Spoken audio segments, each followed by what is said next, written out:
Olá, muito boa noite. Chegamos na sexta-feira, mais um dia da semana. Estamos aqui encerrando a semana de trabalho, digamos assim, né? Normalmente fica aí um sábado e um domingo para a gente descansar. Não que não estejamos com vocês no sábado também, né? Porque tem os melhores momentos aos sábados às 7h30 da noite. Muitos são os assuntos desta sexta-feira. Alguns deles serão tratados aqui nessa bancada, serão manchetes dos componentes desta bancada, e outros também serão tratados aqui, serão trazidos por cada um de nós. A mim parece que o mundo efetivamente está perdido. O advogado de 27 anos, que foi preso pela polícia, hoje, ali no bairro Praia de Belas, porque abusava de duas crianças, um jovem de 27 anos abusava de duas crianças. Todo dia a gente vai ter que falar sobre isso? Todo dia será que nós vamos ter que dizer que, pelo menos em meia dúzia de lugares deste nosso país, mulheres foram assassinadas ou mulheres foram surradas pelos maridos, pelos companheiros, enfim, e as crianças abusadas? Até quando que isso vai acontecer? Até onde? Onde vai chegar esta nossa sociedade? Vamos então às manchetes dos assuntos do programa de hoje. Por favor, Vitorino. Quem diria, hein? Ministro usa prova ilegal como citação do seu voto em corte superior. E a polícia pede a quebra do sigilo bancário e fiscal do vereador André Carlos. Impressionante. O governador do Distrito Federal, o senhor Ibanez, pediu na OAB o impedimento do senhor Janot para a sua licença de advogado. Quer dizer, querem caçar, pediu a cassação do seu direito de advogado. A que ponto chegou essa história deste cidadão? Avanço tecnológico, impacto no setor bancário gera muitas demissões. E as coisas andam estranhas mesmo no Brasil, porque o transporte passou a alimentação na questão de distribuição de renda dentro dos lares brasileiros. Balanço da Libertadores da América nos jogos de ida aqui na Argentina. E apenas 3% dos cursos de universidades privadas tiveram a nota máxima no ENAD de 2018. Muito bem, vamos então começar os nossos assuntos de hoje. Sexta-feira, choveu muito, molhou o circuito das pessoas. A umidade dá um problema no circuito das pessoas. Tá chovendo aí? Hã? Aqui tá chovendo. Tá chovendo aí? Tá chovendo aí? Vamos então começar o nosso programa de hoje. Vamos falar sobre as manchetes da Ana, por exemplo. Vamos lá, Ana. Isso mesmo, as pessoas podem estar estranhando porque hoje o transporte está comendo mais o orçamento do que a própria alimentação, perdão a utilização dessa expressão, porque é estranho a gente falar sobre isso, mas na nova pesquisa de orçamento familiar do IBGE, que foi divulgada hoje os resultados nesta sexta-feira, se tratou justamente disso. Depois de muito tempo, os transportes então somam 18% do orçamento familiar do brasileiro e a alimentação 17%. Isso até foi explicado pelos especialistas que falam que é mais fácil baratear a alimentação do que o transporte, porque as pessoas não têm como, às vezes, tornar mais barato a não ser ir a pé, porque o valor do transporte público não diminui, o serviço não se qualifica e as pessoas, às vezes, estão optando pelos aplicativos móveis que estão sendo mais baratos e seguros numa realidade onde as pessoas, às vezes, até fazem aquela carona solidária. Mas o que vem liderando, e há bastante tempo, nesse ranking desde 2003, é a habitação. Os gastos relacionados à moradia dos brasileiros, que soma aí 36% do orçamento. Mas o que surpreendeu bastante é que desse orçamento, 86% das famílias aqui no Brasil, elas gastam mais com as despesas de consumo, que são bens e serviços que vêm crescendo bastante, o que pode ser associado, sim, à passagem do transporte e da alimentação dentro desse ranking, justamente porque os brasileiros estão gastando mais com os serviços imediatos, porque às vezes não conseguem voltar para casa para almoçar, acabam consumindo o serviço delivery, entrega, tanto que até isso vem aumentando bastante, empregando as pessoas cada vez mais, porque o pessoal nem está saindo dos seus locais, seja da sua casa ou dos seus escritórios, para se alimentar. Então, tudo isso vem de uma pesquisa, ela acontece desde 75, e em 75, o que era mais caro para o brasileiro, ela era a alimentação. Em 2003, passou a habitação, e hoje a gente tem a habitação, seguido do transporte, finalizando, então, com a comida, o mais caro para o bolso dos trabalhadores brasileiros. E também se destaca que para as classes mais altas, para as famílias mais abonadas, o que custa mais caro é o transporte, e para as famílias de baixa renda, a alimentação. Bruna, eu quero dar 2 contribuições na tua excelente matéria. Primeiro, é uma coisa que eu acompanhei que foi acontecendo ao longo dos anos. A passagem sempre era controlada, havia uma pressão sobre as empresas de transporte. Quando se criou o benefício das empresas começarem a pagar as passagens do trabalhador, né, essa pressão diminuiu, porque o trabalhador passou a ter paga a sua passagem pelo empregador, e aí a passagem saiu do controle. E hoje as passagens são caríssimas, sim, a ponto de, como tu disse, dependendo de onde tu mora, tá mais barato pegar um aplicativo do que pegar um ônibus aí a um preço. Ou lotação. Que andam vazias. E a segunda, eu até reflexionei essa semana aqui, trazendo uma matéria pouco explorada que deverá agora começar a permear os assuntos econômicos, que é exatamente tu trocar de banco para baixar a tua prestação. Às vezes um 0,2 que tu baixa no teu índice de juros, Ana, reflete como o teu financiamento é em 30 anos, reflete não só na parcela, como no valor final de pagamento. Então, por isso que são efetivamente os 2 índices mais caros como tu trouxeste. E tem um outro ponto que é bastante complicado nisso, que é em relação à alimentação ter perdido essa corrida, porque em paralelo a isso também tem muita gente abrindo mão de determinadas refeições. Estão não almoçando ou estão usando alternativas. Já falei aqui, eu trabalhei numa empresa de transporte que fazia mudança. E a gente começou a ter problemas, inclusive, de funcionários desmaiando durante a execução do trabalho, durante o dia, por não terem se alimentado. Porque acabava ficando caro, ou como a empresa era geograficamente de difícil acesso, não se tinha acesso a um restaurante, ou algo, a gente teve que fazer toda uma mobilização para que a empresa, então, fornecesse ali a alimentação necessária, porque precisavam, eram homens que faziam um esforço absurdo. Precisa estar bem, né? Exato. Né? E aí acaba isso também acrescentando, você tem o problema ainda da alimentação no macro, né? Não é simplesmente a perda nessa disputa do que gasta mais dentro da família, é um segundo problema, né? Você tem o gasto e ainda assim abrindo mão da refeição, e aí é um quadro desesperador para quem trabalha. Posso dar um pequeno depoimento a respeito desse assunto? Na minha época, eu morei muitos anos em São Paulo, e num programa de rádio que eu tinha, eu descobri uma obra ao lado, que de vez em quando o pessoal descia para tomar uma cachaçinha no boteco. Tomar uma cachaçinha. Aí eu cheguei no outro dia na rádio, isso é uma vergonha, como é que pode, etc, etc. Aí o cara me chamou e disse, vem cá, sabia que essa é a alimentação deles? Esta é a alimentação dele, um liso de pinga, de cachaça, para poder trabalhar, para ter aquela atividade que faz muito esforço, né? E o que o Marconi falou é exatamente isso, as pessoas não têm como se alimentar, e o pessoal se alimentava de doses de pinga. Eles não bebiam para ficar bêbados, mas tomavam uma dose para poder ter mais, né? Nessa pesquisa do IBGE, eu gostaria só de contribuir com 2 aspectos que não vem muito ao caso, os valores bem específicos, mas o importante é que eles chegaram a 2 conclusões que somam a essa situação. Nas famílias pobres, 80%, praticamente 80% das refeições são feitas em casa.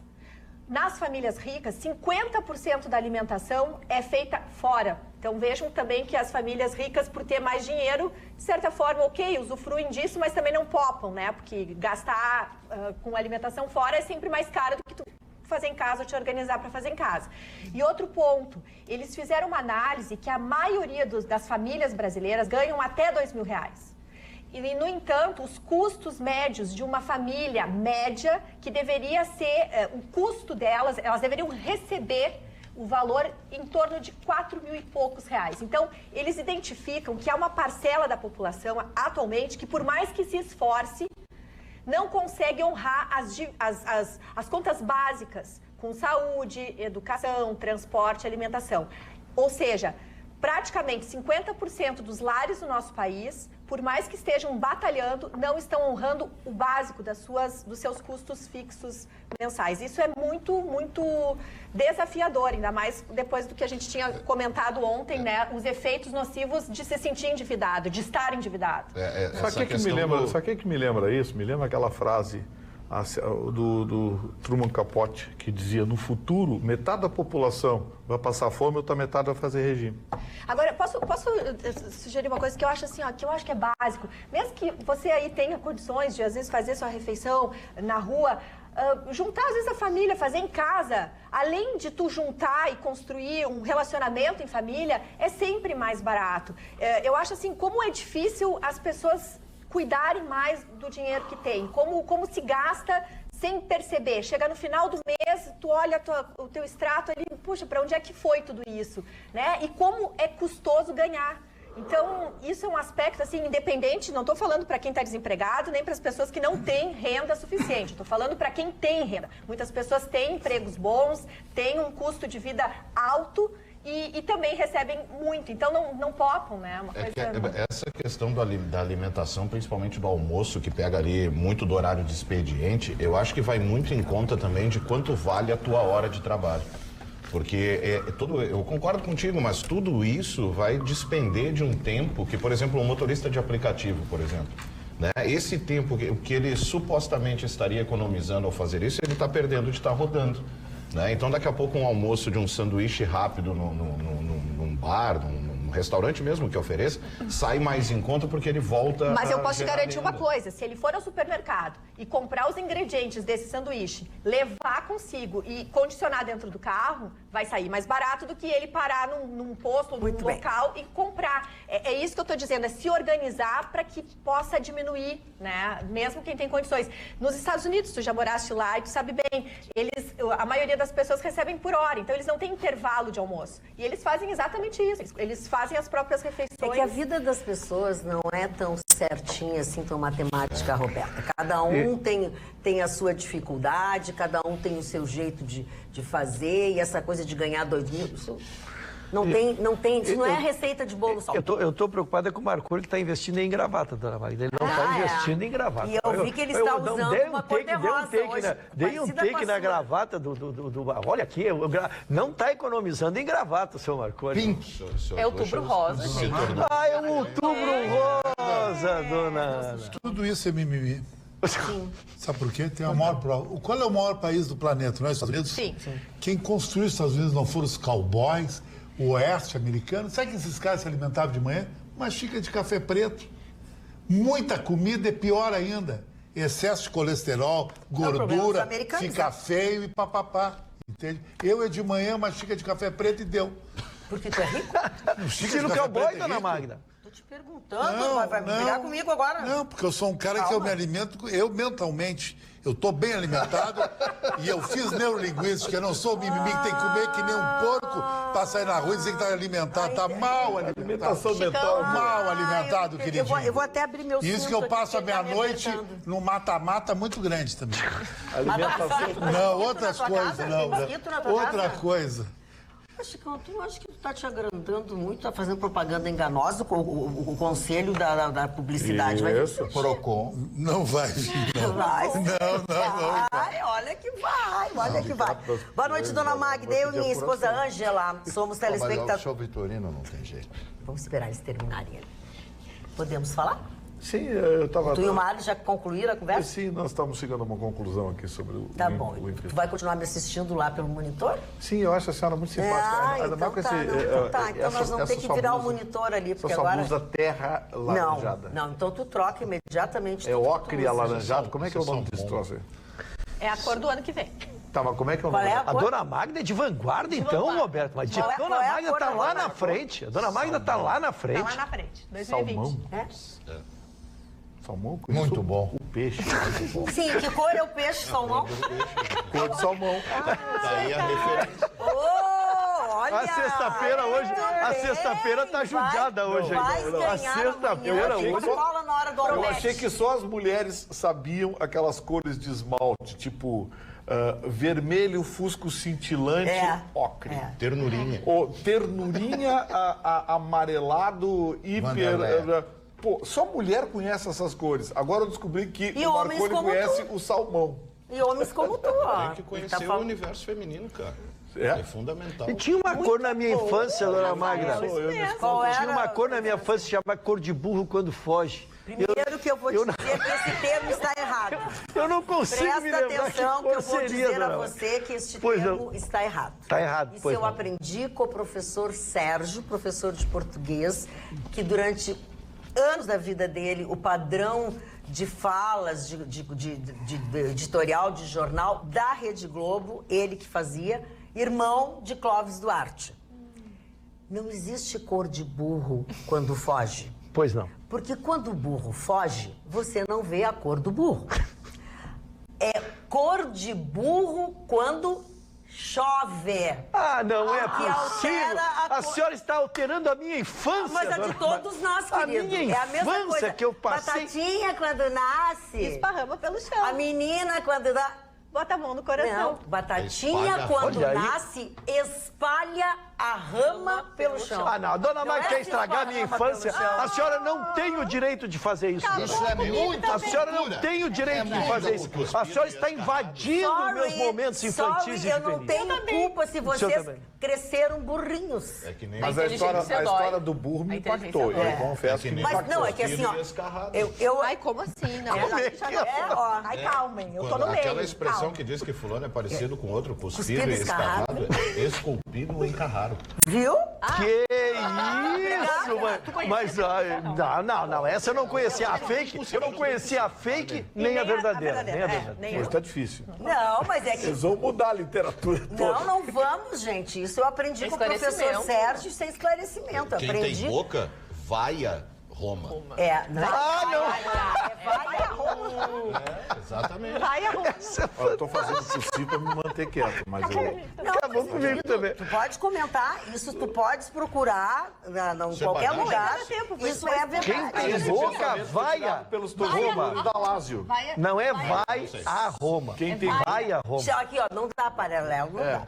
Esse último pensamento foi criado pelos torcedores da Lázio. Exatamente, vai a Roma. Exatamente. Aí nada como uma pessoa sábia, como o Gustavo Vitorino, cultíssima de QI 143, para esclarecer.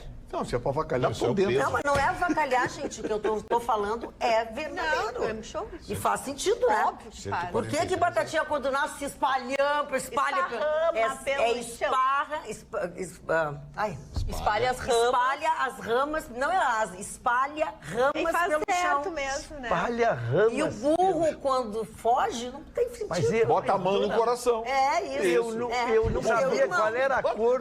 Dona Magda. Deixa tua mãe fora disso. Dona Magda, então eu não sabia qual era a cor do burro quando foge e agora só não sei a cor do burro quando chove. Te olha no espelho.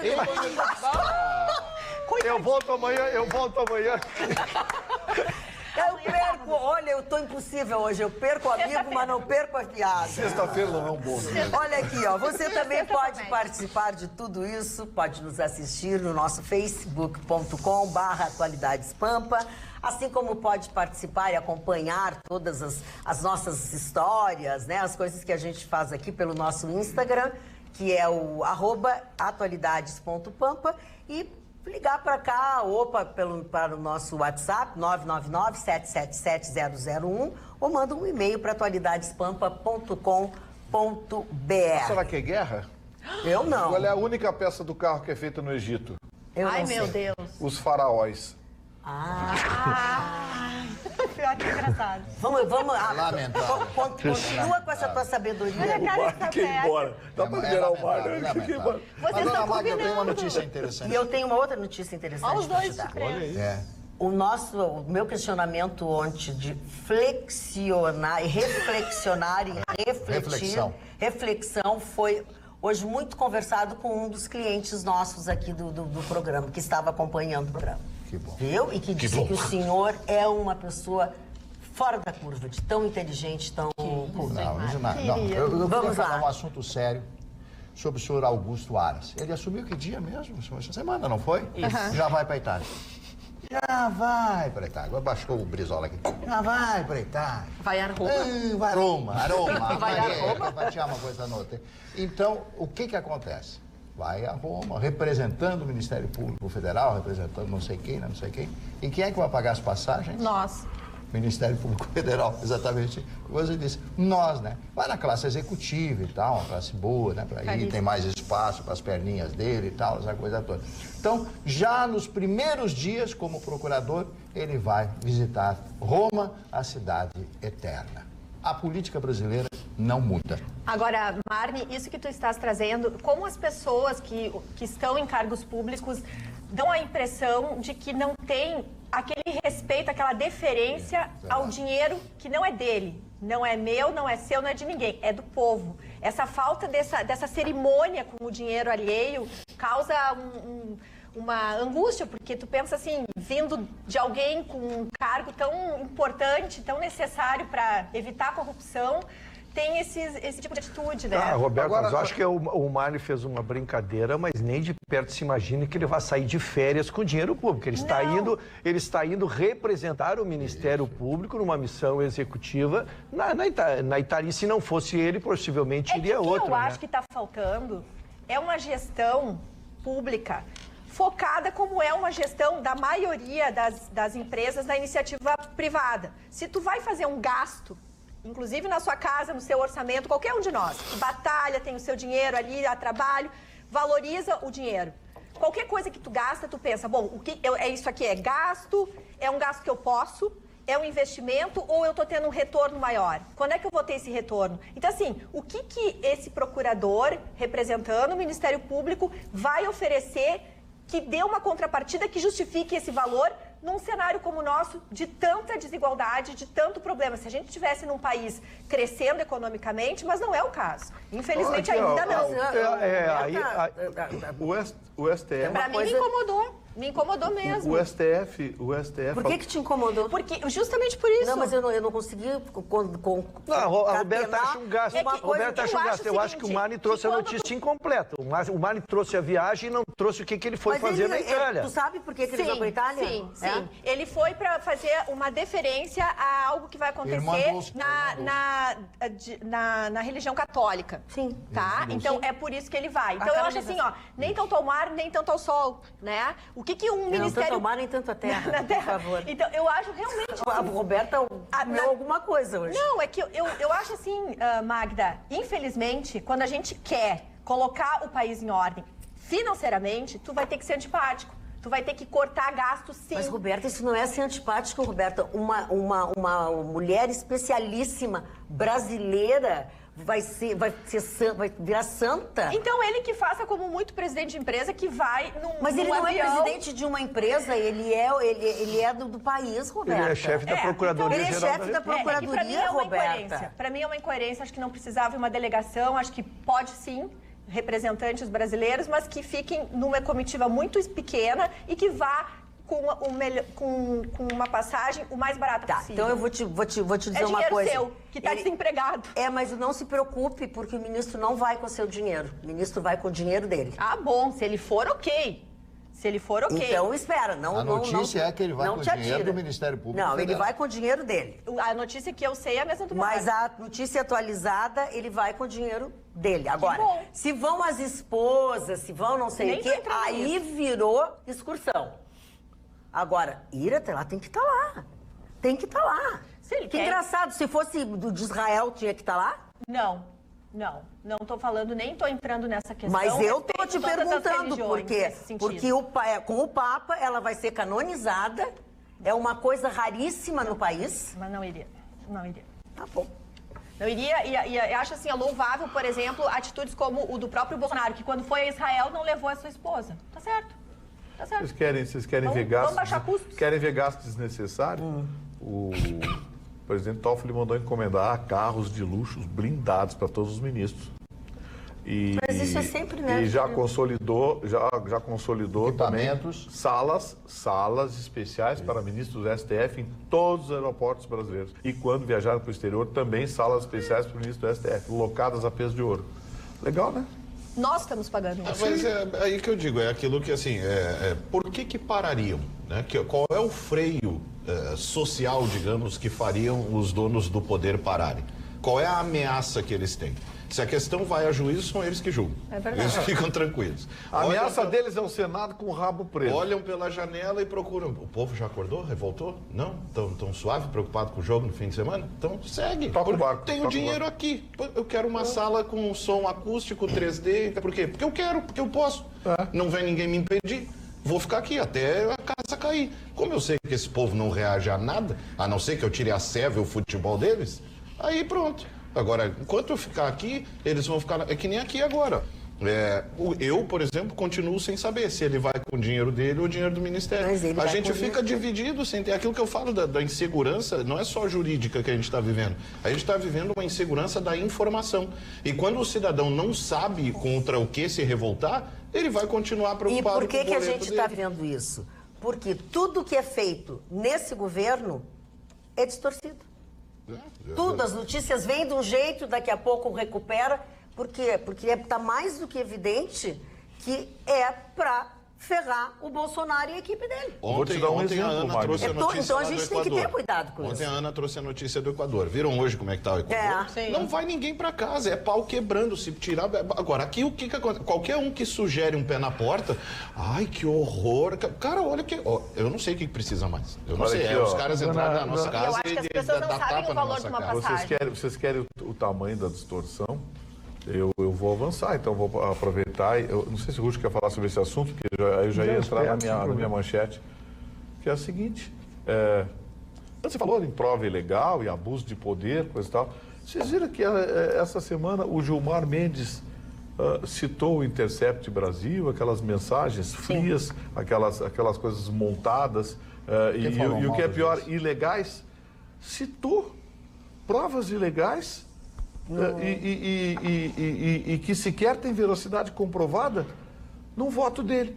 Ministro da Suprema Corte, que tem mania de pregar moral de cueca e xingar o Ministério Público, xingar o Judiciário, xinga todo mundo, até os colegas dele xinga. Citou no voto dele prova ilegal obtida de forma criminosa e sem qualquer comprovação de velocidade. Ministro da Suprema Corte. E tá lá, tá rindo todo mundo. Quase 40 mil. O Alfeu Júnior diz o seguinte: quando falaram em carro novo blindado para o presidente, o Vitorino aplaudiu. Só para o STF que não pode. Fica para reflexão. Abraço, Alfeu Júnior. Que para o presidente já existe o carro blindado e ele não mandou comprar carro novo, tá? Ele está usando o mesmo carro e ele não mandou comprar. O STF mandou comprar para todos os ministros, os 11. Muito bem. Posso só trazer um esclarecimento a respeito do Aras? Sim. Então, só para a gente pesquisando rapidamente, inicialmente houve sim, a PGR autorizou um orçamento em 67 mil reais para as despesas da viagem, então, do Aras, só que depois de esse orçamento foi aprovado, veio a público que ele iria, então, utilizar desse dinheiro, ele preferiu abrir mão dessas diárias e desses contratos, desse orçamento, e agora ele vai ir com o dinheiro dele, o dinheiro próprio. Ele disse que vai arcar com a viagem, e a viagem acontece dia 11 até o dia 14, que vai acontecer a canonização, então, da irmã Dulce, como foi citado. 15 mil dólares para ir a Roma e voltar? Mas é claro... Não, é que recebe diárias, né? Não, eu só queria especificamente dos ministros em relação aos carros blindados. Eu acho que tem que ter, os ministros precisam. Hoje vivemos num mundo onde eles estão tratando de matérias, há uma reação do povo, uma inconformidade do povo. Os demais, eu quero discordar que são excessos, porque, por exemplo, aeroportos, nós temos controles, temos polícia, temos todas as formas de proteção, ministro, para que eles precisem de salas especiais. Mas em relação ao carro, eu acho que essas autoridades todas, se tivesse eu em qualquer um desses cargos com a exposição que tem hoje, eu acho que sair andando de carrinho aí normal, eu acho que é uma exposição muito séria. É muito grave, né? E também os detalhes, voltando aqui mais uma vez, só para a gente colocar quem viajaria com ele, quem não viajaria. O Aras, ele iria acompanhado da sua mulher. Eles iam viajar em classe executiva, com passagens a custo de R$22 mil e 133 relacionados a custos de apenas de classe executiva, o Alcides Martins ele iria de classe econômica, ao custo de R$6.000. Aras teria direito, então, a 7 diárias, com gastos de translado, hospedagem e alimentação, somando R$13.000. A mulher dele receberia em diárias R$12.000 e Alcides Martins outros R$12.000. As despesas, então, ficariam a cargo do Ministério Público Federal. A mulher dele não tem que ir. Então, mas o que a mulher dele tem que ter diária? A mulher dele não tem que ir. E se vai, tem que ser com o dinheiro dele. Por que a mulher dele tem que ter diária? Tem nada que ver. Eu acho que tem uma pessoa só que assim mesmo eu acho que não levaria ou não vai levar. É o presidente da República. Os outros não tem que levar. Que causa indignação, porque como é que você fala isso para um cidadão que nessa hora está em frente à televisão, que ganha R$1.200, R$1.500 por mês? Não. Quando ganha, tem que pagar né, as contas da família toda. Pô, sabe? Gustavo, como é que tu fala isso para uma sociedade que nesse último semestre 6 milhões de brasileiros passaram a viver em lares sem renda nenhuma? Nenhuma. Não é que não queira trabalhar, não tem emprego. Então, é uma cara de pau. Desculpa, mas é indignante. Roberta, olha aqui, ó, já abrimos o precedente. A senhora Roberta é de um corporativismo sem precedentes. Quando o presidente Bolsonaro foi a Israel, não lembro de alguma contestação por parte dela quanto ao tamanho da comitiva. Vivemos em um país laico, teoricamente, pelo menos. Saudações pelo programa. Eu quero deixar bem também claro. vamos ter respeito, não vamos ficar comparando também o presidente da República, autoridade máxima com o país, com o chefe de Obrigado. Mas ele não é do presidente, da comitiva do presidente. A comitiva para Israel foi pequenininha. O presidente Bolsonaro não levou a sua esposa, né? Então, acho assim, ó, ninguém está colocando aqui religião. Quero deixar isso muito claro. Respeito a todos. E é preciso lembrar, volta e meia se faz essa confusão, né? A laicidade de um estado é o que justamente permite toda e qualquer manifestação religiosa. É diferente de um estado islâmico, por exemplo, que não é laico. Teocracia. Então, muita gente diz isso, mas não sei o que com a religião católica. Mas o estado não é laico? Sim, é justamente o estado que defende que toda e qualquer prática, que não exista nenhum ataque a qualquer prática. Outra coisa, religiosa. a visita do presidente Bolsonaro a Israel foi para fazer negócios.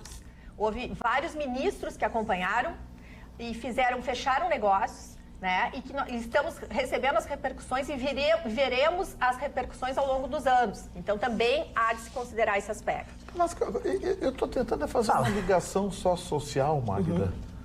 Qual é a ligação que tem o Ministério Público Federal com um evento religioso importante para o Brasil? É disso que eu estou falando. Porque a Dulce é importante, Muito bom. santa, maravilhosa.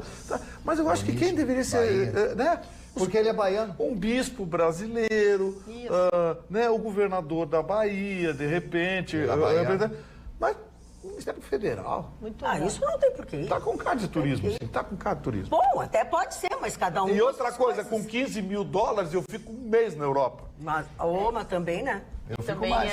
Nossa, do bom, né? E olhe lá, né? Mas eles vão... Do bom de pouco bom. Eles vão de executiva, né? E ainda mais agora que estão passando um perrengue em cada avião, cada aeroporto que passam. Não viu lá o Capitão Cueca lá dando... Inclusive, que estranho, né? O cara agrediu uma menina lá, não se viu nada. Artista global fazendo chilique, né? Ele deu uma gravata na menina lá que foi filmá-lo. Ficou por isso? Ficou por isso. Aliás, falando em emprego... Como é que é a história? Desculpa. O Capitão Cueca lá, esqueci o nome dele. Quem é esse? Eu vi uma notícia, não sei quem é, algo das cuecas. o dinheiro, dólar da aquele cueca. deputado que dólar cueca. O irmão do... Uma moça no aeroporto foi filmá-lo, dizendo algumas verdades para ele, e ele não teve dúvida. Deu-lhe uma gravata, acalou e tirou o telefone dela. Né? E ficou por isso, né? Eu achava falando que em isso era emprego, machismo. que a Roberta estava falando negócio de emprego, a Havan já deu a primeira encrenca aqui, né? Deputado federal José Guimarães. O sindicato não quer... José Guimarães, é isso aí. O sindicato não quer que a Havan abra nem domingos nem feriados em Pelotas. O sindicato, esses troços tem lá. Sim. Sindicato, essas turminhas aqui, né? Eles não gostam que o povo trabalhe. A Havan mal abriu lá em Pelotas e já estão enchendo o saco. E eles deram alternativa para quem quer trabalhar no final de semana? Não, imagina. Trabalhar não, também, aí quando né? as pessoas não tiverem mais emprego, aí eles vão pra rua porque não estão empregando mais as pessoas. Para ver ainda a extinção de 90%, e vai ser pouco, 90% dos sindicatos brasileiros que mamam no contra-cheque do trabalhador. Estou para ver. Agora, você vê a diferença do sindicato laboral para o sindicato patronal. O Sindicatos patronais, ninguém reclama, todo mundo paga, está tudo certinho, está tudo andando bem, porque são organizados. Agora, sindicato laboral é oportunismo puro, puro oportunismo. Eles devem odiar também, né? Olha aí, ó, lá vem esse cidadão oferecer vaga oferecer de emprego, ele tem que trabalhar. Que droga, como é que vai ficar nosso Mário Chile? Barcelos. Bom, eu quero dizer para vocês que o governador do Distrito Federal, lá de Brasília, o senhor Ibanez, foi presidente da Ordem dos Advogados do Brasil. E ficou indignado. Eu sei que quando eu fui dar a manchete, eu estava em plena facécia. Ah, não, parei. Vamos de novo. Vai contar Plena isso facécia. todo mundo? O que é isso? Facécia, caras bocas e tal, assim, eu tava porque o senhor Vitorino Eu conheço falou caras e alguma bocas, coisa. eu conheço. Falou, Caras e eu Bocas. fiquei impactado com a Não, revelação o Caras e Bocas do eu doutor conheço. Vitorino. Só ficou facécio. A facécia. O senhor usa de facécia de vez em quando. Certo, mas então quem sofre de facécia é um facécio. Não faça isso. Não é Ou fica facessado. Bom, mas vamos à notícia que interessa, o Vitorino me interrompe sempre. Então ele está indignado com essa Não é pra história sacanear o toda. Mário Barcelos, isso aqui é uma foto da Anitta pelada que está na frente dele aqui, ó. Mas dona Maia, acho que é absurdo. Não, uma providência. Bom, Tô tomando só água por enquanto. O que eu tenho a dizer? Ele foi presidente da Ordem, advogado, evidentemente, e entrou com um processo junto à OAB para que este senhor Rodrigo Janot, não possa mais advogar. Porque está sob sigilo essa peça dentro da OAB, mas pessoas ligadas e que leram, que ele deve ter mostrado para alguém, pedir o conselho para alguém, para ver se está perfeito, diz que é uma obra de arte, né? As alegações dele. Agora, eu digo para vocês, né? Depois de tudo isso, quem é que vai contratar o doutor Rodrigo Janot, hein? Depois de tudo isso, esse negócio agressivo, o negócio da farmacinha, vou lá na farmacia tomar um remédio, acabou tudo bem. Pô, que é isso, meu Deus? Olha, sinceramente, este país, o nosso país, está cada vez indo mais para o chão por causa dessas coisas. Então, todo dia tem uma grande novidade na imprensa brasileira. E são poucas as novidades que nós temos. Nos Estados Unidos, nos últimos 50 anos, o dia de hoje, nos últimos dias, deu o maior nível de emprego. O emprego subiu nos Estados Unidos em 50 anos, o maior índice foi no dia de hoje, nos últimos dias, é claro. Então é bem diferente a nossa política aqui no Brasil. Pois é, o mês de outubro está aí, os dias estão correndo, já estamos no dia 4, e as votações para o Prêmio Press 2019 também daqui a pouco vão ser encerradas. Então nós queremos dizer aos senhores que podem continuar votando em nós, né, Gustavo Vitorino?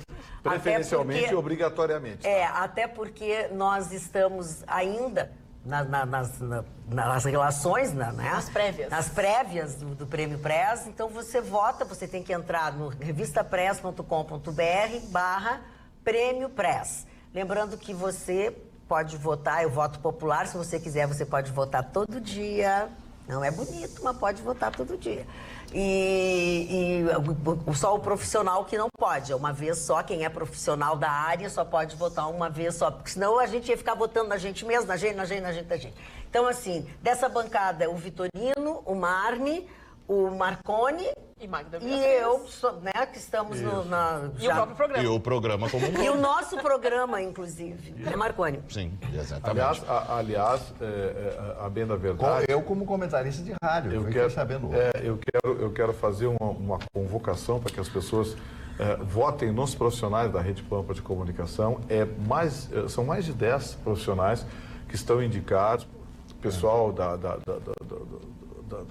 redes sociais, as rádios, o pessoal da TV, reportagem, a turma da Rádio Grenal, são mais de uma dúzia de indicações de profissionais da Rede Pampa. Sim. Isso é uma forma de se prestigiar também no Rio Grande do Sul. A Rede Pampa de Comunicação é a maior rede genuinamente gaúcha.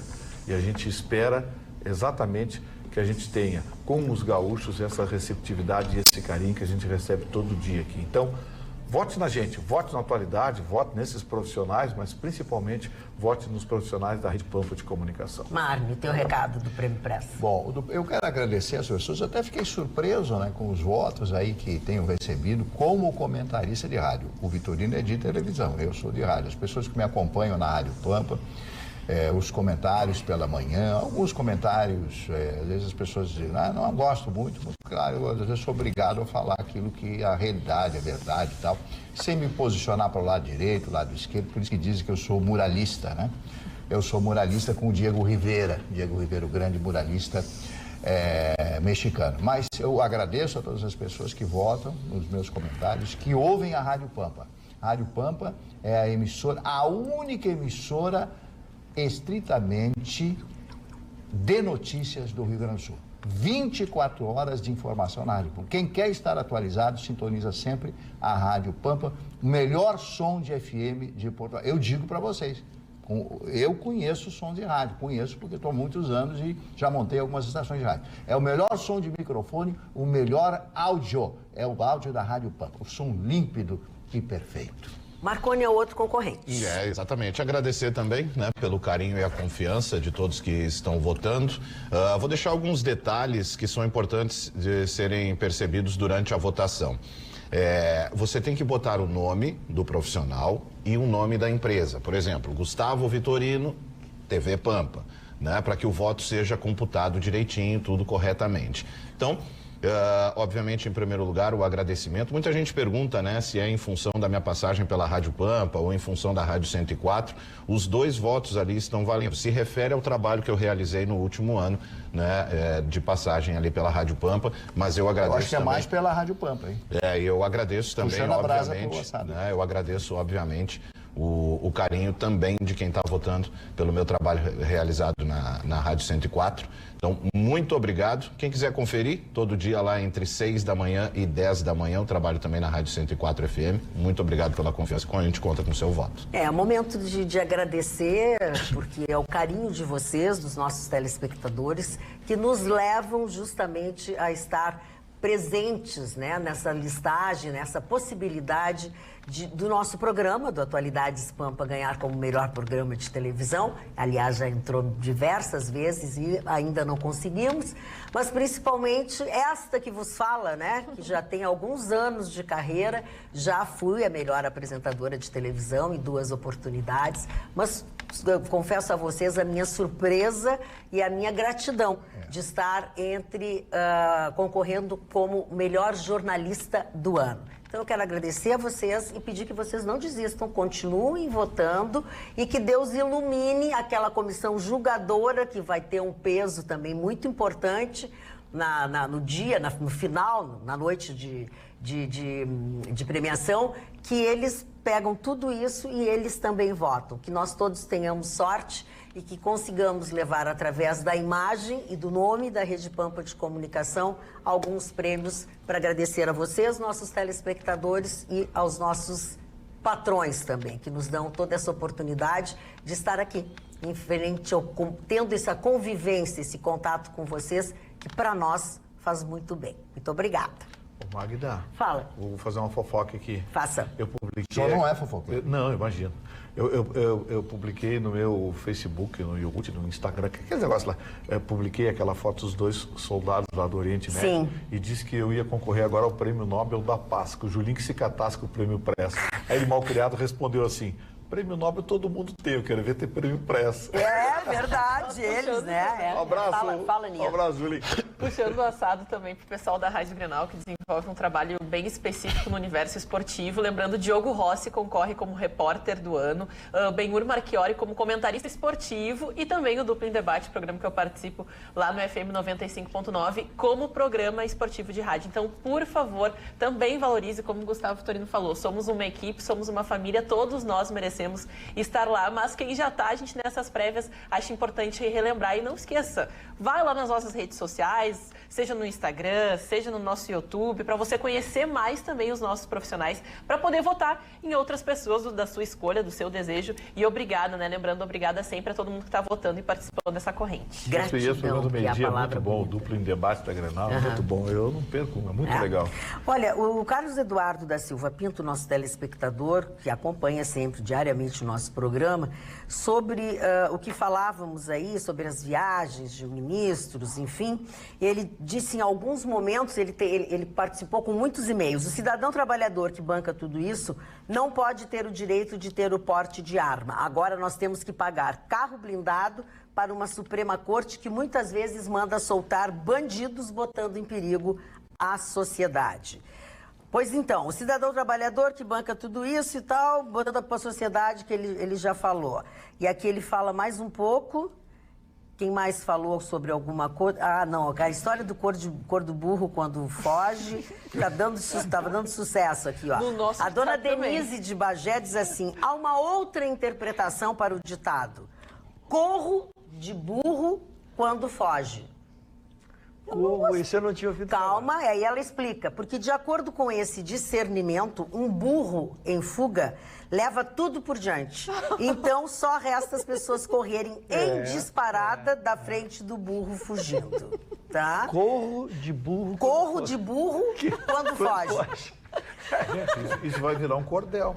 Boa noite, bancada. Infelizmente, na mentalidade de parcela da população brasileira, a alimentação não é prioridade. Muitas vezes, o grande problema pela falta de uma alimentação adequada não é por carência financeira, mas sim porque, infelizmente, repito, priorizam outras coisas, outras aquisições. Enfim, preterindo a saúde alimentar em favor, muitas vezes, de objetivos que deveriam ser secundários. Tem Dona pessoas Denise que de Bagé. Pessoas têm preferência por líquidos em vez de sólidos. Sólidos, Não, ela aborda uma questão excepcional, não, muito que importante. Tem gente que sacrifica a refeição para ter um iPhone, para ter alguma outra coisa. Exatamente. Ela estava abordando uma questão que é muito séria, né? Mas é verdade, E tu fica comendo coisas mais baratas, coisas mais descartáveis, sem nenhuma proteína, sem nenhuma substância e realmente prejudicando a saúde. E ainda o outro lado da moeda das pessoas que eu me enquadro em muitos momentos, porque eu falo, quem é workaholic tem a tendência a pular refeições ou esquecer de almoçar, porque justamente não quer perder tempo, tu quer continuar trabalhando. Eu falo, é um trabalho que é difícil de tu mudar, porque tu tem que se adaptar às refeições, tem que ter horários. Eu falo, às vezes eu digo, não é vergonha nenhuma colocar o relógio para despertar, para lembrar que você precisa fazer um lanchinho, que você pode comer uma fruta. Então é muito importante, e a Roberta abordou um ponto também, que o número de desempregados, às vezes as pessoas preferem pagar, ou não preferem, as pessoas precisam pagar a passagem e não conseguem pagar a comida. Eu vi até recentemente uma postagem de um menino falar, essa é minha refeição, era um pacote de bolachinha, aquelas água e sal, e um monte de currículo, porque ele preferiu gastar o dinheiro,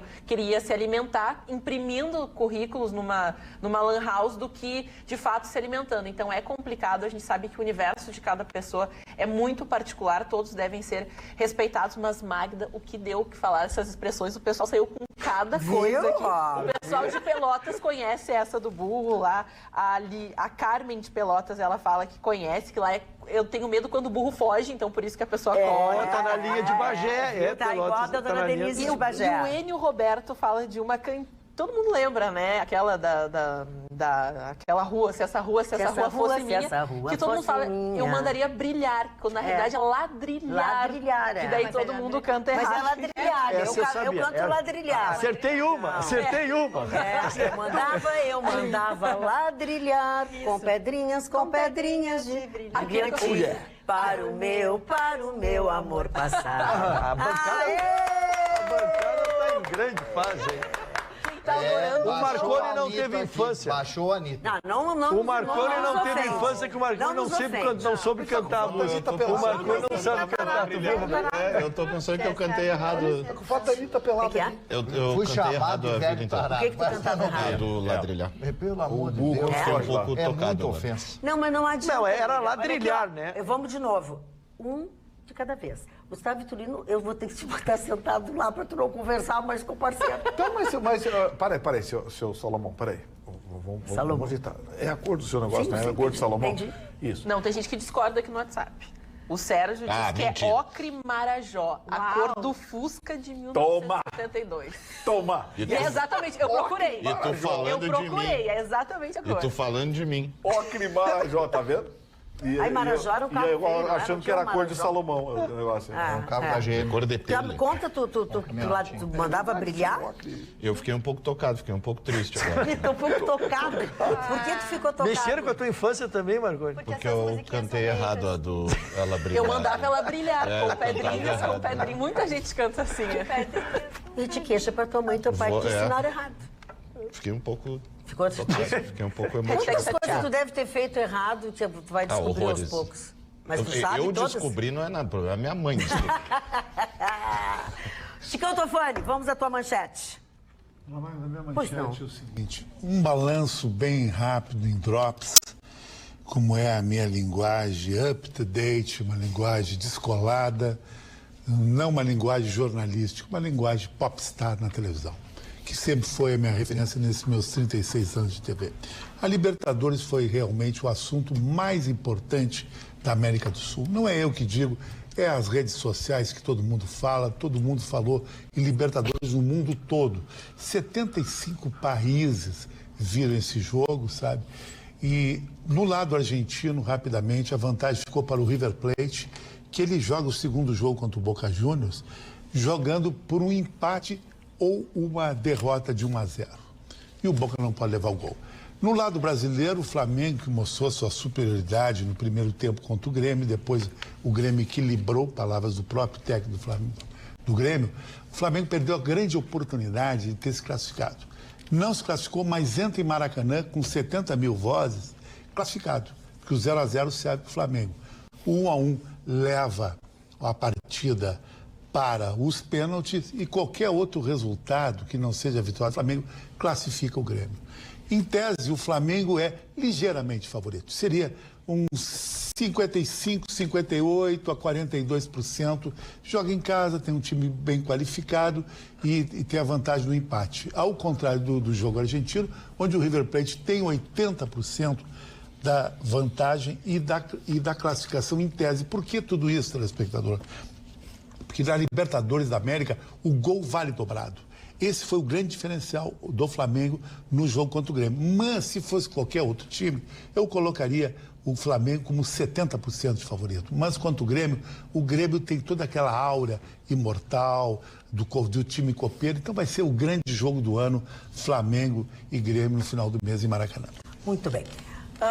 Eu fiz um breve comentário, uma breve alusão ao fato acontecido hoje, que é a prisão de um advogado, um homem jovem, de 27 anos, que foi preso no local onde mora, enfim, no bairro Praia de Belas. Ele é também professor universitário e ele é suspeito de produzir e armazenar pornografia infantil. Ele não apenas... o nome do advogado está sendo mantido sob sigilo para não ter problemas com os dois meninos dos quais ele abusava, né? Quando abusava dos meninos, esses meninos eram vizinhos dele, num outro bairro da cidade, onde ele viveu durante muitos anos, e agora ele vive num outro bairro. E ao prendê-lo, né, em casa, enfim, entraram no apartamento dele, ele tinha um arsenal de pendrives, notebooks, celulares, HD e máquina fotográfica. E ficou bem caracterizado que ele produzia coisas desta natureza. Ele armazenava, ele produzia, e enquanto ele fazia, ele abusava das crianças e aproveitava para alertá-los, né? Tem que aproveitar para alertar. Ele conquistou, de alguma maneira, toda a família dessas crianças e convidava as vítimas para estar no seu apartamento. O próximo trabalho da polícia agora vai ser analisar todo esse material que foi apreendido e identificar outras vítimas. Dependendo deste caso, o crime de produção de pornografia infantil prevê uma pena de 4 a 8 anos de prisão. E estupro vulnerável é de 8 a 15 anos.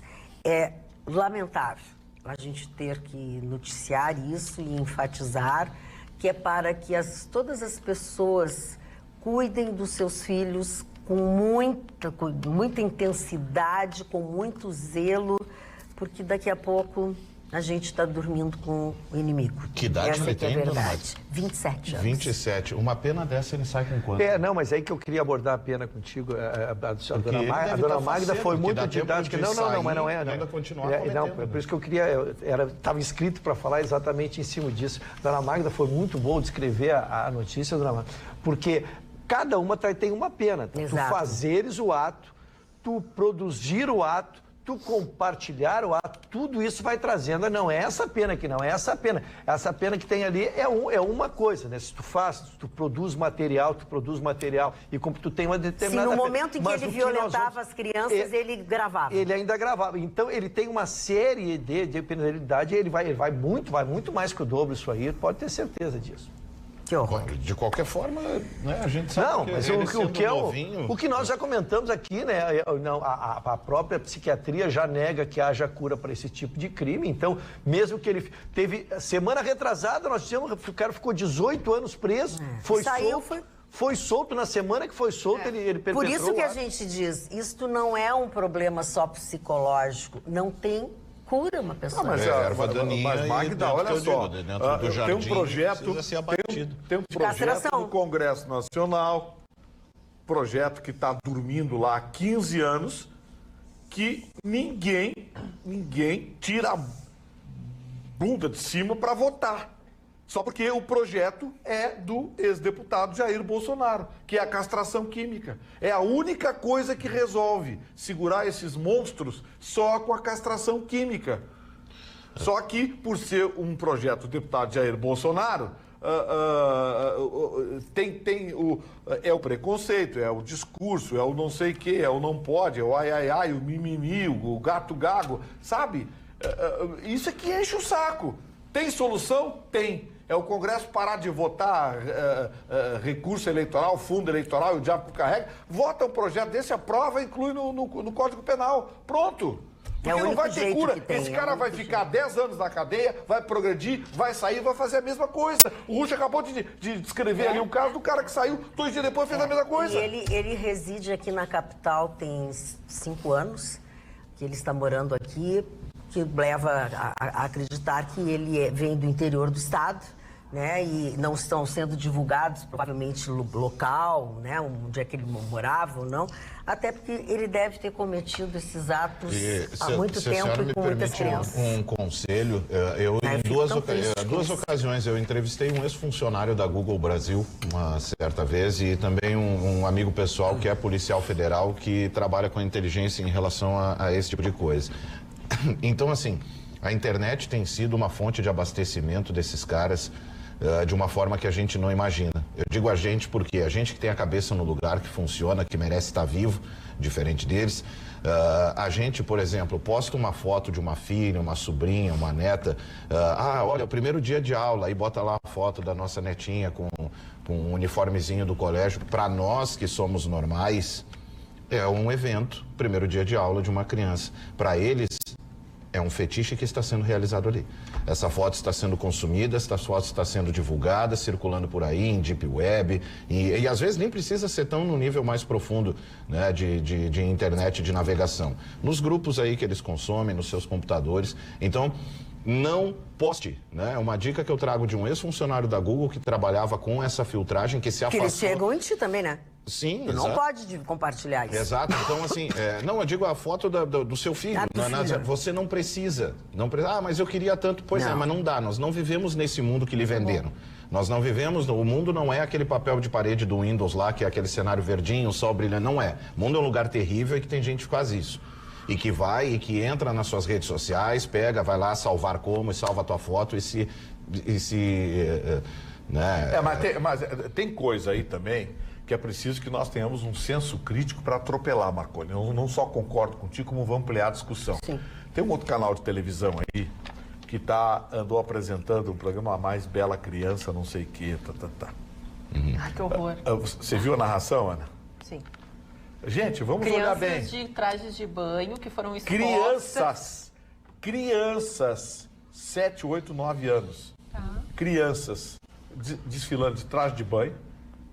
E, vamos olhar as perninhas, as coxas. Não rechonchudinhas. Vamos olhar o colo. Vamos olhar se está empinadinha. Crianças de 8, 9, 10 anos.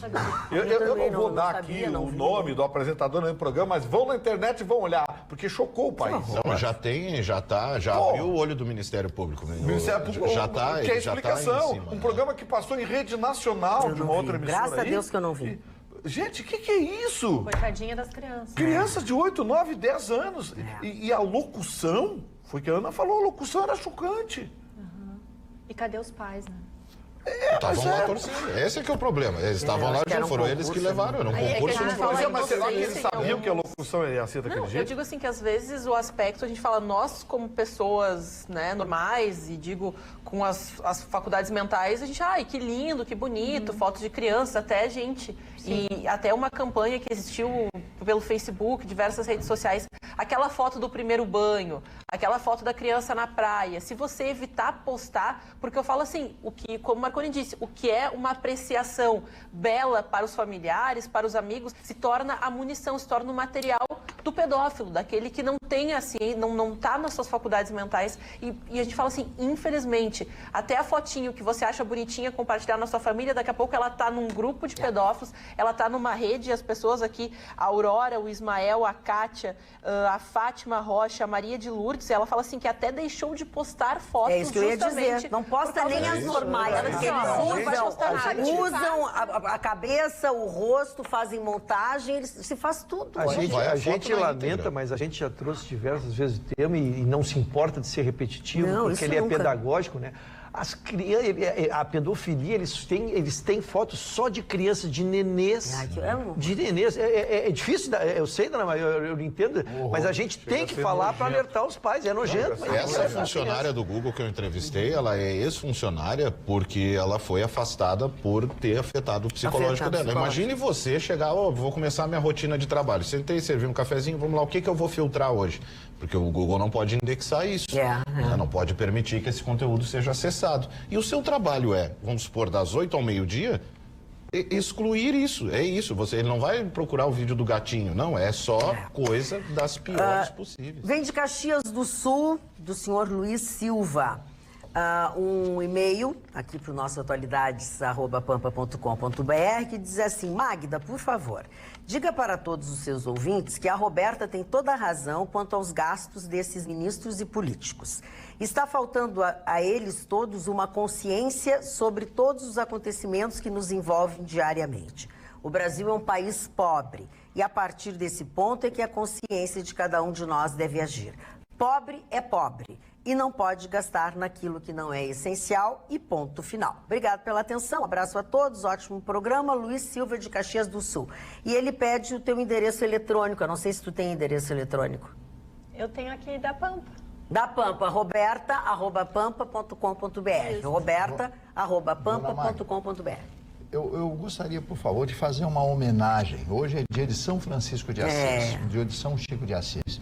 E porque e aí está o motivo de Francisco de Assis Chateaubriand Bandeira de Melo, o grande Chateau, o rei do Brasil, como foi chamado no livro de Fernando de Moraes, o homem que inaugura a primeira televisão, a TV Tupi Difusora, em 1950. Portanto, a televisão brasileira tem exatamente 69 anos. Este visionário, este homem que foi embaixador do Brasil junto à Inglaterra, junto ao Reino Unido, e que era dono da maior rede de rádio, televisão e de jornais, a maior rede de comunicação desse país. Ele era um visionário, foi aos Estados Unidos, comprou equipamento da RCA Victor, trouxe para São Paulo e, junto com esse equipamento, mais 50 televisores que ele instalou em diversos locais do centro da cidade de São Paulo, ali nas proximidades da Rua 7 de Abril, onde ficava a sede dos diários e emissoras associadas.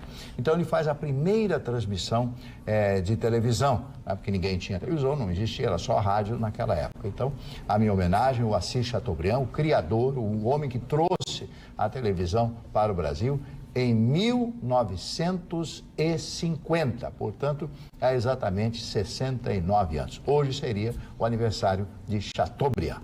Qual é a relação que tem o Chateaubriand com aquele filé, o filé Chateaubriand? O Chateaubriand é um pedacinho, eles tiram, cada vez que tu pede no restaurante, eles tiram uma lasquinha do Chateaubriand, passam uma passada e servem pra ti.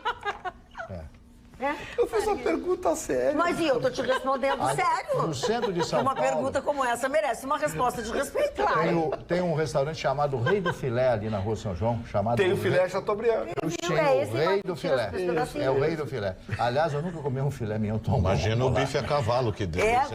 Como é que é o bife a cavalo? Tem filé a burro também. Veio o cavalo junto. Tem burro também. O que olha aqui, ó. Boa noite, dona Magda. Burro não começa de novo. Boa noite, dona Magda. Eu e minha esposa Ângela somos telespectadores assíduos deste magnífico programa e admiramos todos os componentes da mesa, e em especial o Rafael Marconi, pois além de seus comentários super inteligentes, também bastante humorado. Portanto, foi uma excelente conquista desta bancada. Sem mais, um grande abraço a todos e um ótimo final de semana. Luiz Olavo Pereira de Viamão. Muito grato. Muito grato. Tu tá com o teu cabelo, parece a lâmpada de Aladim hoje. Tá com uma coisa, parece... Fica de lado, fica de lado. Ó, a lâmpada. É a lâmpada do Aladim, aquela que a gente faz assim e sai um... Sai um gênio daqui de dentro. Isso aí parece uma cimitarra. Também uma cimitarra. O que é isso dele? De graça, sim, professor? Uma faca. Não, mas é que esfrega aqui e sai um gênio daqui de dentro. Doutor Ruschel, e a sua manchete, doutor Ruschel? Dona Magda, a minha manchete, ela foi uma matéria trazida originariamente pela doutora Carla, que hoje não está conosco aqui, é a questão do vereador André Caruso. É uma matéria que deixou a todos, a própria Câmara de Vereadores, né, perplexos, porque é uma acusação muito séria. O vereador ainda se encontra preso, né? É um crime de concussão. Ele teria feito uso, então, do cargo para obter vantagens, especialmente com funcionário seu. E a novidade de hoje que nós trazemos, então, é que a polícia pediu a quebra do sigilo fiscal e bancário. E este invariavelmente... Do vereador. Sim. Do vereador, de um assessor e de um funcionário. Que é o que está mais envolvido. Os três que estão presos, né? Recuperando um pouco a informação que trouxe a doutora Carla, isso houve duas denúncias. Uma para a Polícia Civil, que abriu um inquérito, e um programa jornalístico que fez um inquérito, uma investigação paralela, inclusive gravando a conversa dos possíveis infratores com aqueles que dele se beneficiaram. Mas o inquérito, então, está andando agora com esse pedido de quebra de sigilo fiscal e bancário, e já foram ouvidos esses três, tanto o vereador, quanto o seu assessor, quanto o seu funcionário. O vereador se negou a falar, usou o direito de ficar em silêncio. Um funcionário também usou o direito de ficar em silêncio. E um funcionário abriu o bico, dona Marta. Foi uma funcionária. Doutora Roberta está rindo, mas na verdade, como a sigilo, não se tem os dizeres dele, mas o funcionário não quis matar para ele, ele abriu toda a questão que lá está posta. O vereador também está sendo defendido pelo doutor Jader, um advogado renomado, conhecido, Jader Marques, é um querido amigo também, e ele entrou com o pedido no Tribunal de Justiça. Até nós chegarmos ao programa, o Tribunal de Justiça ainda não havia se manifestado sua liberação. Sustenta o advogado que, como as provas já foram produzidas, não tem por que ele ser preso. Mas, como eu disse, não temos a solução. Então, a matéria ela vai ter desdobramentos, especialmente pela frase que foi cunhada pela colega, que era uma rachadinha sofisticada. Nós conhecemos a rachadinha tradicional, que é pegar... Conhecemos, né? Conhecemos. Que eu pego os assessores ali, cada um devolve um X dizendo que é para a campanha. Mas, nesse caso, faziam com que elas assumissem empréstimos. E esta funcionária, que foi a denunciante, ela teve quase 100 mil empréstimos e ela tinha uma renda, agora com mais detalhes, ela percebia 14 mil reais. E todo o dinheiro era consumido para pagar o empréstimo que ela deu. Num primeiro momento, disseram que seria só no primeiro ano, porque estavam pagando despesas de campanha, mas era um empréstimo em cima de empréstimo, não terminava nunca. E não satisfeito, eles demitiram esta funcionária. Então, ela ficou com esses empréstimos. Não, tu imagina ela tendo que pagar um empréstimo que paga 5 mil por mês, desempregado, sem rendimentos. E aí as gravações que são extremamente esclarecedoras, eu respeito muito, sempre faço de inquérito, a senhora me conhece, mas há o depoimento porque há um conluio entre o escritório que fazia isso, o gabinete, vamos chamar assim, a financiadora, a empresa era conivente, porque na fita que é gravada, a financeira tranquiliza, não fica tranquila que o seu nome não vai para o SPC, eles depois vão mandar pagar isso, deixando claro que o empréstimo não era dela e que ela tinha sido levado a isso. Termino a matéria só para dizer que o vereador segue dizendo que não tem participação nenhuma, que vai provar, mas quando instado a depor no inquérito, se negou a fazê-lo. Esse negócio de rachadinha sempre deu confusão. Porque... Não aponta o dedo pra mamãe, não aponta o dedo pra mamãe. Quietinho, do cantinho, vai de castigo, ajoelhadinho no milho. Mano, tu já conhece. Ajoelhadinho no milho. Mário Barcelos, os aniversariantes, vamos... Bom, o primeiro aniversariante de hoje, vamos a ele, foi presidente dos Estados Unidos, Rutherford Hayes, né? Foi um homem que quis recuperar os Estados Unidos depois da Guerra da Secessão. Todos sabem que a Guerra da Secessão, de 1861 a 1864, final, até o início de 1865, quando, depois de assassinado, em abril, assassinado o presidente Abraham Lincoln, e o país ficou destroçado. Essa guerra e a inimizade, os inimigos continuaram, norte, sul, etc., com o aporte de muito dinheiro, milhões e milhões de dólares naquela época, para o sul devastado pela guerra, empobrecido, né, com a quebra da escravidão, com o final da escravidão. Então, esse presidente teve essa missão depois de tentar reconstruir os Estados Unidos. Então, teve sucesso, mas não conseguiu a reeleição do presidente Rutherford Hayes. Prudente Moraes, presidente brasileiro, foi presidente brasileiro e governador de São Paulo. Naquela época era presidente do Estado. Naquela época não se usava o termo governador, mas no fim é a mesma coisa. Ele era cuidadoso, né? Engelbert Dollfuss foi um chanceler austríaco assassinado pelos nazistas em 1934. Logo após a ascensão de Hitler, a 30 de janeiro de 1933, como chanceler da Alemanha, o chanceler do Reich alemão. O que acontece? Dollfuss, que tinha 1,54 m de altura, né? Então era chamado de um pequeno chanceler. Ele era visceralmente contra os nazistas, mas os nazistas, já na Áustria, já se preparando para o Anschluss, que significa a anexação da Áustria.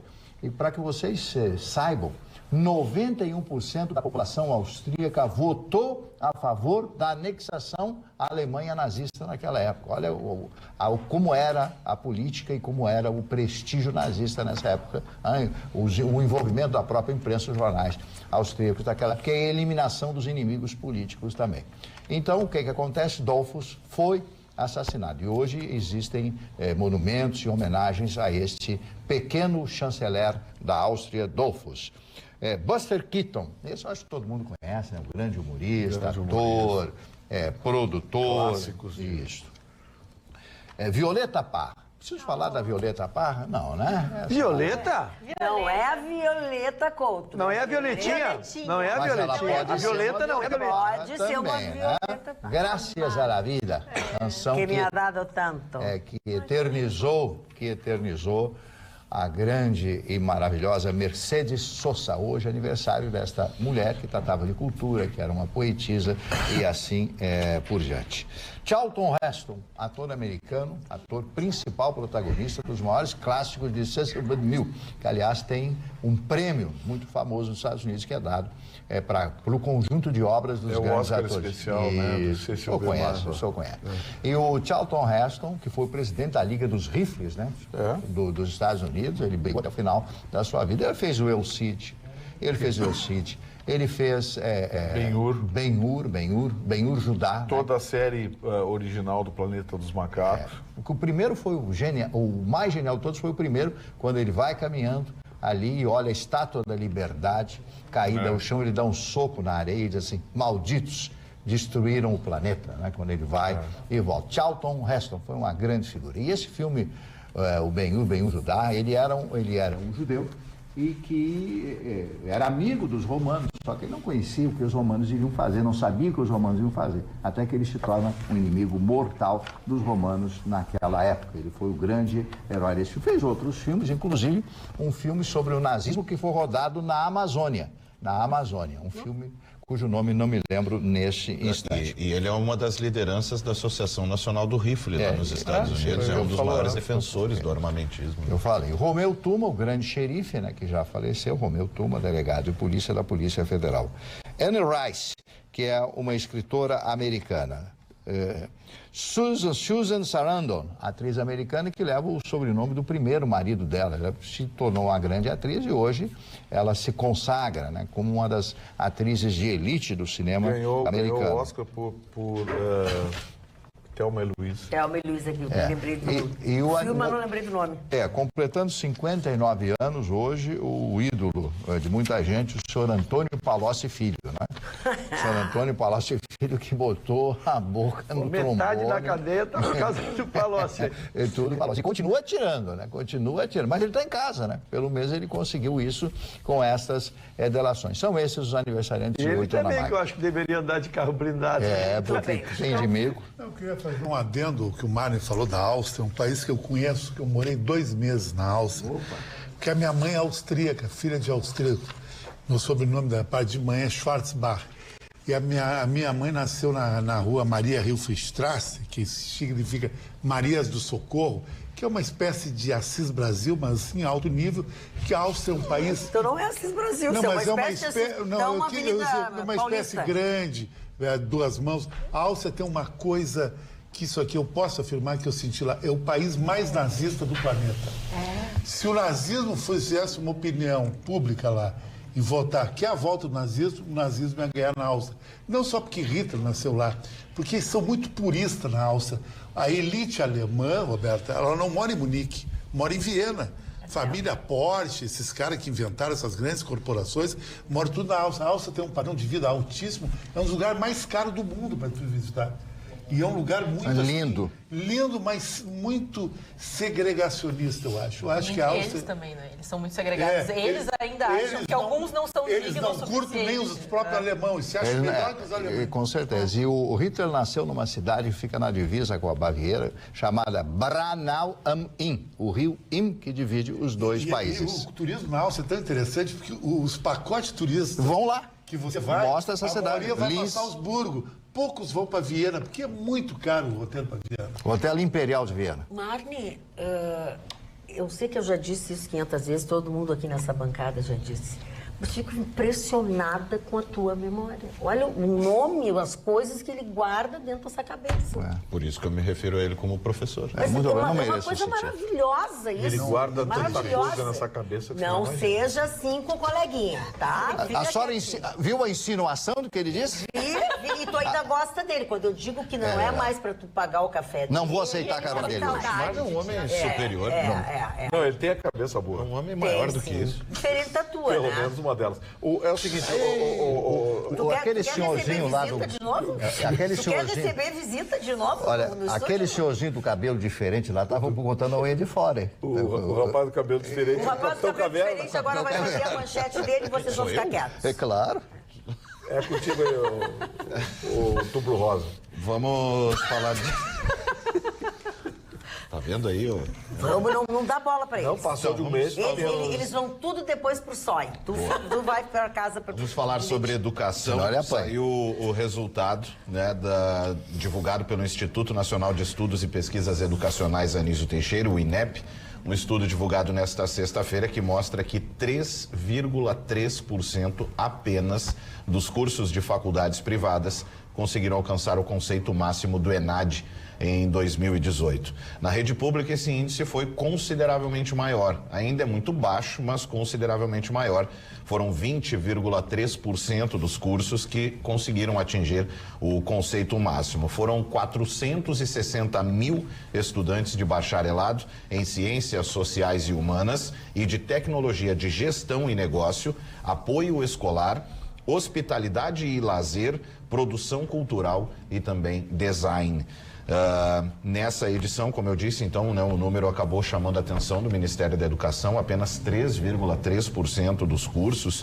Esse cálculo considerou as instituições particulares com ou sem fins lucrativos, somam aí 7.259 cursos e inclui 17 cursos de instituições especiais, que são estaduais ou municipais, mas que não são gratuitas e que contaram com 807 estudantes nos exames. O que acontece é o seguinte: o problema é que, além do índice de nível máximo ser baixíssimo, houve um gap muito grande entre os níveis intermediários, ou seja, tirando esses três, há um grande número de cursos que conseguiram um índice mínimo, né, que é o básico e nada mais. E aí, assim, Eu poderia ser aqui extremamente repetitivo, falar números e porcentagens. Eu trouxe aqui o tema muito mais para a gente, de novo, chamar a atenção, né, da nossa preocupação com a educação, né? Apesar de rimar e não é legal de estar fazendo poesia com isso. A gente falou agora essa semana sobre a abertura de presídios, né? E aí nos faz pensar, obviamente, naquela frase, né? Que diz, se a gente não investir na educação, é bom que se invista em presídios, não, né? Pelo menos, né? De um jeito ou de outro. Elas estão associadas. São as pontas, né? São as pontas, Uma começa o processo e outro termina. Um vai te evitar de chegar lá ou fazer você chegar lá, né? Em função aí, seja de índole ou de necessidade. Ainda sobre essa prova, o que pelo menos eu lamento, porque recentemente passei pela experiência, é que a faculdade avisa muito em cima essa análise que é importantíssima. Claro, os estudantes deveriam ter maior ciência, se preparar melhor, ter mais tempo de preparo. Até a universidade, na oportunidade em que eu cursava, oferecia aulas específicas para a prova, porque é uma prova diferente, ela aborda às vezes mais questões humanas do que de fato teóricas. Ela aborda muito a teoria, mas quando se trata a respeito de interpretação de texto, traz o lado humano também do estudante, porque isso é levado como formação acadêmica por parte da universidade. Uma das responsabilidades dessa é construir o caráter do aluno que forma, inclusive com questões a respeito do juramento da sua profissão e tudo mais. E eu vejo que é lamentável, porque eu fiquei sabendo muito em cima da prova que quem tem os melhores, os 10 primeiros colocados, eles ganhariam bolsas e em especializações, mas também cursos de mestrado e doutorado, que eu lamento. Talvez se existisse uma ciência maior das vantagens de fazer uma prova e ter uma boa nota, os alunos fizessem um pouco mais de seriedade, porque eu me recordo que na época eu já trabalhava com jornalismo esportivo, a prova foi na data de um Grenal, eu estava na escala, não podia sair, então eu acabei deixando a prova incompleta, mas também fiquei sabendo, assim, muito em cima que valia alguma coisa, uma bolsa, e com certeza teria me esforçado um pouco mais. E se você não faz, dependendo da universidade, você não consegue o diploma. Porque consta, né, como se você não tem que ter uma justificativa, pode atrasar a sua formatura, uma série de coisas. O pessoal faz mais por obrigação, vai lá e assina a prova e faz de qualquer jeito. Assim, se tu me permite discordar um pouco, Ana, eu acabo fazendo essa analogia até com a questão do radar na estrada, né? Assim, a placa não me avisou em cima que eu tinha que... Não, se você dirige, você sabe que tem que andar a um determinado limite. Se você é aluno universitário e vai fazer uma prova que vai comprovar o seu nível de conhecimento, isso independe se você ficar sabendo hoje ou há um mês da prova. Você tem que chegar lá e o que a gente espera são resultados, mas não em troca de um prêmio, uma bolsa, seja, é você ser testado sobre o conteúdo que você recebeu na universidade e se ao ser pressionado agora ou daqui a um mês, você tem condições para... Mas eu vou pegar as tuas palavras que tu dissesse, é bem pouco, assim é o brasileiro. Se tu não faz assim... Não, o que valeu há um minuto atrás que tu disse que as pessoas são assim, eu vou te dizer, eu concordo. As pessoas são... Esse mundo ideal, o mundo ideal que você sonhou. Tu agora está querendo um mundo ideal quando tu pregaste há um minuto que o mundo ideal não existe. Não, eu não quero porque eu sei que não vai acontecer. Pois é. Então, não é que eu queira, mas o objetivo de uma prova como essa é como a existência de um pardal na estrada. Você dirige, você sabe que, independente de ser avisado que na próxima esquina tem um pardal, ou independente de você não saber onde tem, existe algo que você precisa colocar em prática. Que no caso é a velocidade permitida, ou no caso de uma prova dessa é o seu conhecimento. Mas até discordo, porque o ponto para ver a valorização do que me era interessante no momento. Ou eu ter uma nota no ENAD, que não ia só trazer méritos e estrelas para minha faculdade, que eu já pagava um absurdo ao meu ver, para minha educação, ou conseguir um emprego. Eu optei por fazer a prova de qualquer jeito para conseguir estar empregado depois. No teu caso, sim. Porque agora, na época me garantiu um contrato. Porque, por exemplo, tu citou que vai uma rapaziada lá fazer por fazer. Cara, se você não tem pelo menos o seu elan, né, de fazer e saber que foi bem para responder, não é para dar benefício à faculdade em questão, mas, eu fiz a prova, eu quero ser testado e mostrar para as Marconi, vou te dar uma má notícia. A grande maioria vai lá cumprir tabela. Não, eu sei disso. Para ter o diploma. Vai lá, tem que fazer nada, tá aqui o certificado, mas é por isso que é fundamental trazer isso para parar de outra coisa, em relação a estudar antes de prova ou de algum tipo de teste. Gente, todo mundo aqui foi estudante. Ninguém tá com o negócio na cabeça. Eu confesso que 2, 3 dias antes da prova é que eu ia tentar entender algumas coisas. Todo mundo faz isso. Ninguém fica o tempo todo dentro do conteúdo, enfim. E é difícil porque são 4 anos analisados em uma única prova. Não tem e eu falo como, assim, é muito difícil. E eu confesso que são conceitos básicos, claro, associados ao jornalismo, mas também coisas que tu aprende no primeiro semestre, que depois tu desenvolve. Eu falo assim, justamente talvez por a prova ser tão primária, por um conceito assim tão inicial do jornalismo, que você, mas a primeira teoria, daí tu vai buscar, tu tenta. Eu falo assim, e é difícil, é que nem fazer provão no final do ano. Que, imagina fazer um provão de 4 anos. Eu confesso que eu tive até, claro, me preparei, mas tinha algumas teorias lá que eu não me lembrava mais, não sabia. Deixa a Roberta atrás do recibo, só a Roberta quer participar desse assunto. Eu até lamento ter essa postura, mas... Não, Ana, aí é que vem. Eu só queria contribuir com, até te elogiar publicamente, que é uma coisa que eu admiro muito, que tu sempre foste muito... Tu valoriza o trabalho. Tu trabalha sempre e tu te esforça muito, tu és jovem, eu realmente te admiro e tomara que a minha Violeta tenha esse valor, o valor do trabalho. Tu tá de parabéns. Violetinha, mas a Violetinha... Eu adoro isso em ti, assim, que tu realmente trabalha e trabalhou durante a faculdade, que eu acho que também dá um aporte. O que eu acho nessa situação toda, que de fato é uma prova diferente, ela exige um mecanismo de raciocínio, eu acho que sim, que deve ser avisado antes, mas aí é que vem... A tua fala para mim me marcou muito, que é o seguinte, tu é batalhadora, tu estudou bastante durante toda a tua faculdade e ainda assim, quando tu foste prestar uma prova que tu sabia que não ia valer tanto para ti, mas que ia valorizar a instituição que estava te formando, tu desconsiderou. Por quê? Porque a instituição não criou algo que é fundamental para o aluno, valorizar e honrar a camiseta da instituição, ou seja, que o aluno tenha orgulho de fazer parte daquela universidade. Isso não tem aqui no Brasil. Isso é muito raro aqui no Brasil. É muito raro o aluno que tem isso. Então, quando vê o boleto final do mês, o amor acaba. Era basicamente isso. Não há uma contraprestação. Vem aquele boletão. Né? Não. Eu e a PUC não foi um amor assim tão legal assim. Falando em amor, vocês serão uns amores se votarem em nós no Prêmio Press. E um telespectador mandou aqui que não está conseguindo entrar, porque não tem, não sei, mas a gente... Então, assim, ó, eu acho que aparece realmente no vídeo um endereço com letras maiúsculas. Quer dizer, aparecia. Agora estão aí as letras como tem que ser, as letras minúsculas. www.revistapress.com.br/Prêmio Press, tá? Vá lá, vote. Que aí depois a gente pode trazer o troféu para cá, né? Queira Deus que seja assim. Não esqueçam que nós vamos embora daqui a pouquinho, a gente já está se retirando, mas que nós vamos voltar amanhã. Neste sábado, 7h30 da noite, tem os melhores momentos do Atualidades Pampa. E você não pode perder. 7h30 da noite, conhecida por alguns mais letrados como 19h30. Tem um minuto ainda, Marne, alguma coisa? Não, eu só queria contar uma historinha da política brasileira, do senhor Jânio Quadros, presidente da República. Tinha um companheiro que ajudou, fez toda a campanha política dele, chamado Coronel Vigílio Távora, né? E o coronel ia ser nomeado ministro, ficou esperando, um dia ele chega para o presidente e diz, mas presidente, e o meu cargo, onde é que está? Ele olhou, olha aquele jeito dele, né? Filo porque quilo. O seu lugar está aqui no meu coração. Obrigado. Obrigada. Obrigada a você também. Beijos. Tenham todos uma boa noite. A gente se encontra no sábado, 7h30 da noite, com os melhores momentos do Atualidades Pampa. Ao vivo e em cores, só na segunda-feira, logo depois do Jornal da Pampa. Tenham todos um bom final de semana. Até lá.